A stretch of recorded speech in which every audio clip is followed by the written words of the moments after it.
All right, guys, so you've decided to start your very own Amazon FBA business. You're super excited to get going with it, but you've ground to a halt with product research. Unfortunately, product research is one of the hardest bits with Amazon FBA, and it's where so many new sellers get stuck and also where so many new sellers give up. So in this video, I want to talk you through the 3-stage process that I go through to find great products to sell on Amazon, and also I'm going to clarify how to find the exact keywords that you need to analyze for each niche, as that is where a lot of new sellers go wrong as well. They analyze the wrong keywords. So in front of me at the moment, I have my current product research list. This is a list of 25 to 30 products that I found over the past week doing my very own product research. And that's why I wanted to make this video now, as this is fresh in my mind. So there's 3 steps that I follow. And what I do is I spend about half hour to an hour per day doing product research.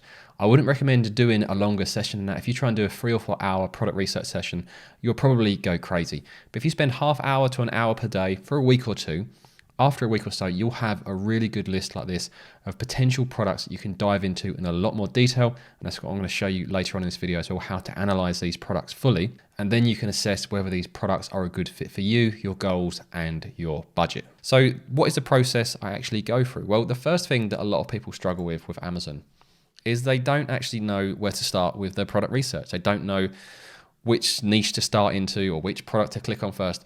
Well, the good news is it doesn't matter where you start. As long as you follow this process, you'll end up with some great products, providing you commit enough time to this.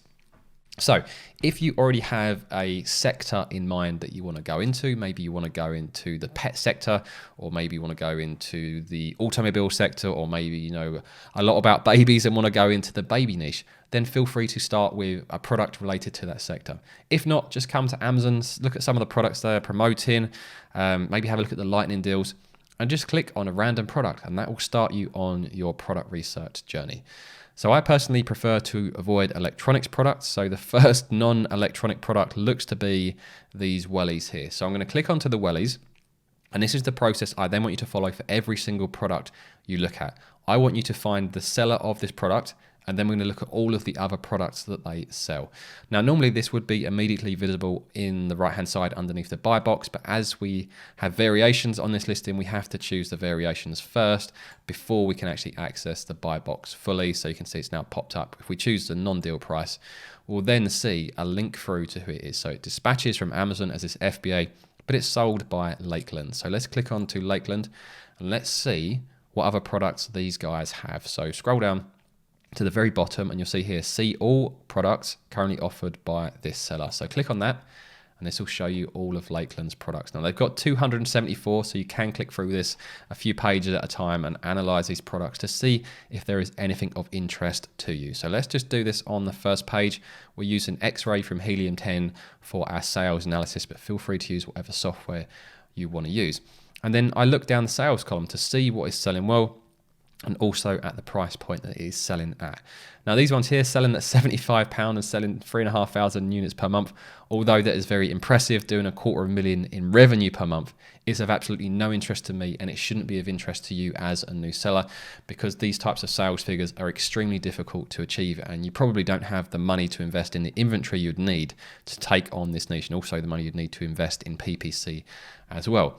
But the actual first product here, selling just over 300 units per month and at about £15, that's actually quite interesting. So I'm going to click onto this. It looks like it's shin pads, or shin guards as they are calling it. So what I may then do is analyze the shin guard niche to see what the demand is like in this niche overall. But before I can do that, I have to find the right keyword. So this would suggest that shin guards is the correct keyword, as it's the main keyword in their title. However, as someone that's played football, and anyone that's played football watching this game will know, they're probably going to be called shin pads instead. So I just want to double check this. So I've got Helium 10 installed, and when I start entering the keyword, so if I just enter shin, what it will do is it will use Helium 10's data to show me what are the estimated search volumes for related keywords. And we can see here, shin guards only has an estimated search volume of just over 1,100 searches per month, but shin pads is at 6,700. So that is the keyword.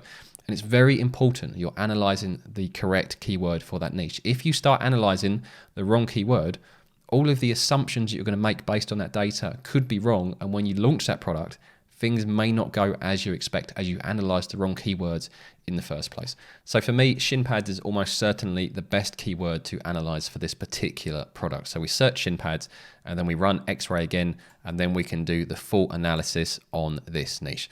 So I'm just going to do this as an example for this video. I've covered it in previous videos, but it's very important to go over this again and again. So when you come to do your own product research, you know the full process to follow. Also, at the end of the video, I'm going to link you to another video which has a PDF download that you guys can use to follow. So when you do your product research analysis, you can make sure you check every single thing that I'm going to cover in this quick demo. So the first thing I want you to do is to check the seasonality. And the easiest way to do this is to look at the history of the search volume. So we can see we have a bit of a spike in January and December, as you'd expect with people getting them for Christmas, but also a peak in August and September, which when you think about it, it makes sense. That is when the football season starts. That's when kids go back to school. So that is when there's going to be a pickup in demand for shin pads. And things are a bit quieter during the summer months, when despite the fact probably more people are playing football, the Premier League isn't running during those months. So that's probably why there's a pickup here and then a slow down the rest of the year. Now, this seasonality isn't a massive problem for me, as it's easy to explain and there's still some demand throughout the rest of the year. But if you're doing your product research at the time of one of these peaks, so at the moment we are at the very start of January, which we can see is one of the peaks, we just have to be aware that the sales figures we're seeing are probably going to be lower for the rest of the year. So always keep that in mind as you're doing your product research analysis, what is happening with seasonality. The next thing to do is to make sure all of these products are comparable. So just scroll down quickly and make sure they are all indeed shin pads. This will become clearer when I show you some examples later on, as sometimes you will get niches where these products aren't comparable. We then need to ensure that there isn't brand domination. And actually, there does appear to be some brand domination in this niche. We've got Mitre, who've got 1, 2, 3, 4, 5 listings in those top results. So there is a bit of brand domination there from Mitre, which as a well-known brand is going to make it a bit more difficult to overtake than just another generic FBA seller. Price point, I want to see upwards of £15 to give you enough buffer that you'll need to spend on PPC. And if you're selling cheap products, so if you're selling products below £10, you've maybe got a £3 profit margin, which might be 1 or 2 clicks of PPC before your profit margin is gone. And unfortunately, most products you launch on Amazon now are going to require PPC not only at the start to launch the product, but also long term. So you need to have a buffer to work with. So if you're selling at £15 or above, that's probably going to give you about £5 plus of profit margin to work with before you spend that PPC and lose all of your profit. So that's why I'm recommending more than ever now is to focus on the higher value products. We then look at sales and revenue. So you can look at whichever one you prefer to look at.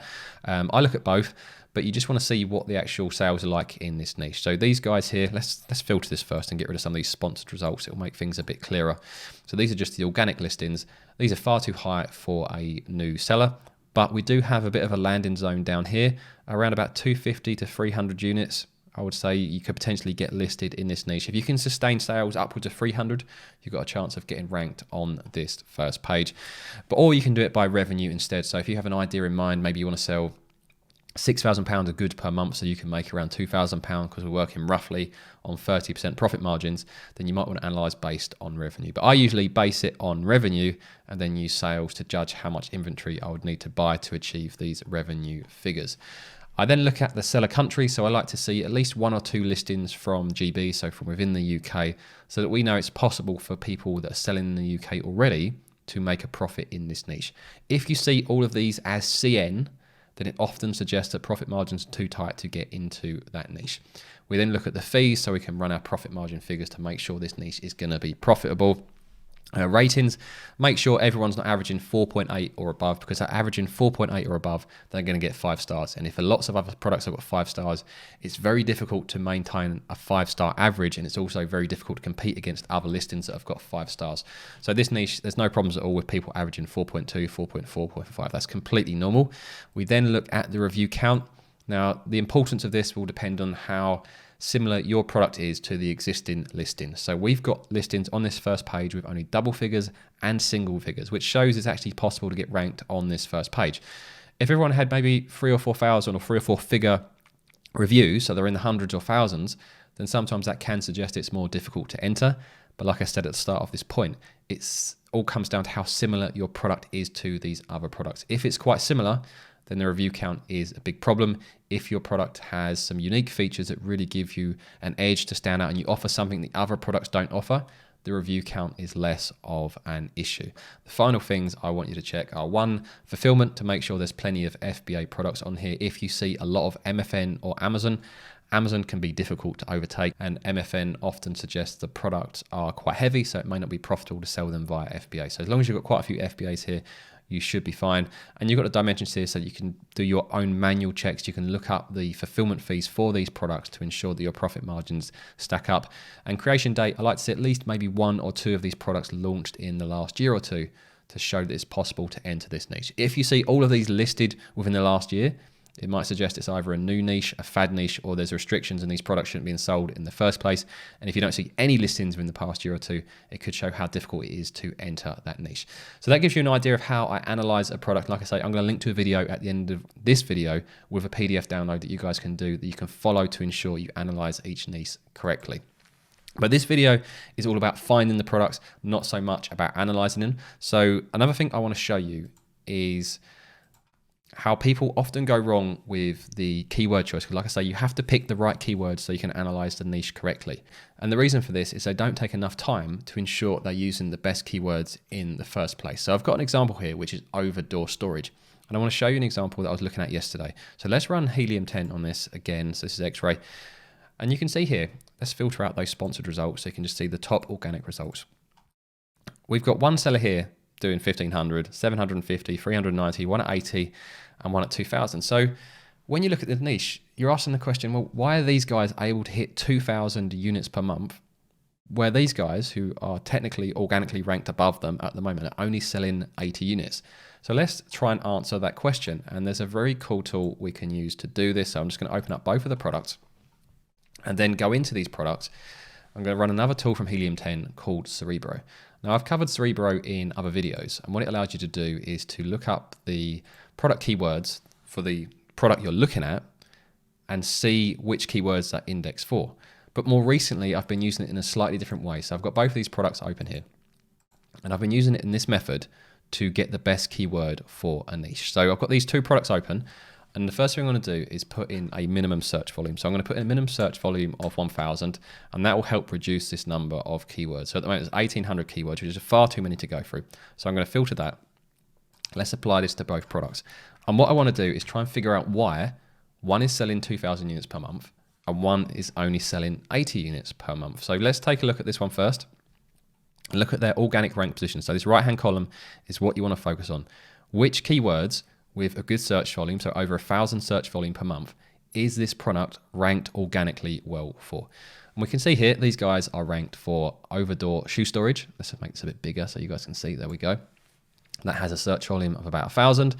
Hanging shoe storage of just over 1,000 as well. And you can see it's ranked well, pretty well for some of these keywords, but this isn't enough search volume to be delivering 2,000 sales per month. But then we get the answer here. This one here has a search volume of nearly 40,000 and they are ranked 8th. Now, if we compare this to the other product, which is only selling 80 units per month, that organically ranked 4th for one keyword with a search volume over 1,000. So we've got 1,900 for that particular search volume. So their organic ranks for many of the other keywords are actually terrible compared to these guys. So despite the fact for this particular keyword, which was over-door storage, they're ranked above them, this isn't what is driving the sales. And this is why it's so important to use tools like Cerebro so you can dive in and see this organic rank data and then compare that against the search volume to see where the traffic really is. So maybe now I want to go into shoe storage, start running X-ray in here and maybe doing some of the store rater technique, which I showed you at the start, clicking into some of these listings, clicking onto the seller and looking at some of the other products that they sell, and then running X-ray again to see if you can find some good products. And if you follow this process of taking a product, going in, running the store rater method, looking at the other products they sell, then taking the keywords that they suggest and finding the best keywords, looking for which keywords they're organically ranked well for, you will find good products. And I've just got one more example here to show you, because this one threw me off a little bit. I saw this product. This is selling quite well. Let me just run X-ray on this. This one is selling around about 500 units per month. Now, if you saw this product, you'd probably look and go, okay, this is a tablet stand. So let's go and run the analysis on the tablet stand niche and see what the sales are like. But that's not actually the case. And if we take this through to Cerebro again, so come down, click onto keywords. If we look at the keywords that this ranks organically well for, let's just put the search volume filter in. Maybe let's put it at 500 for this, so I can leave a few more examples here for you guys to see. I think I said it was, did I say tablet stand? Let's see if we can find a tablet stand here. Tablet stand. So tablet stand, they are ranked or organically position 38. So they're very unlikely to be generating sales from tablet stand, despite the fact it's the first keyword in their title. So where are the sales coming from for this particular product? Well, if we look at the organic ranks, they're organically ranked second for portable monitor stand. So that is what is driving the sales for this particular product. And this is why it's so important to make sure you do this deep dive research, because now you know, actually, let's go and analyze this portable monitor stand niche. Maybe this is going to be a better niche to go into than tablet stand niches would be.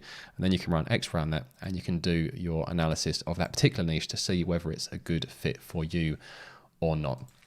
So that is how I'm finding these products. This is how I managed to find 25 to 30 products within a space of a week.